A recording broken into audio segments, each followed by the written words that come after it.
നമസ്കാരം. റാഫ്റ്റോക്ക് മലയാളത്തിലേക്ക് എവർക്കും സ്വാഗതം. ISL നാളെ kick off. Kerala Blasters Mohun Bagan super ജയൻസുമായിട്ട് കൊൽക്കത്തയിൽ ഏറ്റുമുട്ടുന്നു. അതിന് മുന്നോടിയായിട്ട് കേരള ബ്ലാസ്റ്റേഴ്സിൻ്റെ കോച്ച് ഡേവിഡ് കാറ്റല ഇന്ന് മാധ്യമങ്ങളെ കണ്ടിരുന്നു. അപ്പോൾ ബ്ലാസ്റ്റേഴ്സിൻ്റെ നായകനായിട്ട് ഇന്ത്യൻ അണ്ടർ-23 താരം വികാസ് യുംനാമിനെയാണല്ലോ പ്രഖ്യാപിച്ചിരിക്കുന്നത്. സ്വാഭാവികമായിട്ടും എന്തുകൊണ്ട് ഇത്ര ചെറിയ പ്രായത്തിലുള്ള ഒരാളെ ക്യാപ്റ്റനാക്കി എന്ന ചോദ്യം വന്നു. അപ്പോൾ അതിന് അദ്ദേഹം വളരെ കൃത്യമായിട്ട് പറയുന്നു, പ്രായമല്ല, ക്യാപ്റ്റനാക്കാൻ പ്രായമല്ല കാര്യം എന്ന് തന്നെ കൃത്യമായിട്ട് ഇപ്പോൾ കോച്ച് പറയുന്നു. കോച്ചിൻ്റെ വാക്കുകളിലേക്ക് പോവുകയാണ്. ശരിയാണ്, അവൻ ഇപ്പോഴും യങ്ങാണ്. ഒരു പക്ഷേ ISL ഏറ്റവും പ്രായം കുറഞ്ഞ ക്യാപ്റ്റന്മാരിലുള്ള ഒരാളായിരിക്കും അവൻ. പക്ഷേ for me age is not a problem.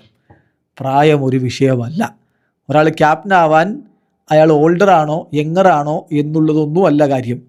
ഏറ്റവും ഇമ്പോർട്ടൻ്റ് ആയിട്ടുള്ള കാര്യം captaincy, capacity to lead the ടീമിനെ നയിക്കാനുള്ള ആ ഒരു കപ്പാസിറ്റിയാണ് പ്രധാനപ്പെട്ട കാര്യം. അവനിൽ ഒരു സ്ട്രോങ് പേഴ്സണാലിറ്റി ഞാൻ കണ്ടു. അവൻ വളരെ യങ് പ്ലെയറാണ്, പക്ഷേ കളിക്കളത്തിൽ നിങ്ങൾക്ക് ടീമിനെ നയിക്കാനുള്ള പേഴ്സണാലിറ്റി അവനിൽ കാണാൻ പറ്റും.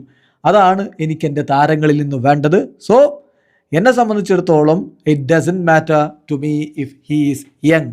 I need players with a personality and of course Vigash is one of them എന്ന് വളരെ കൃത്യമായിട്ട് കേരള ബ്ലാസ്റ്റേഴ്സിൻ്റെ കോച്ച് പറയുന്നു. പ്രായമല്ല പ്രശ്നം, കപ്പാസിറ്റിയാണ് പ്രശ്നം, ആവശ്യം എന്ന് വളരെ കൃത്യമായിട്ട് കോച്ച് പറയുന്നു. ടീമിനെ നയിക്കാനുള്ള കപ്പാസിറ്റിയാണ് വേണ്ടത്.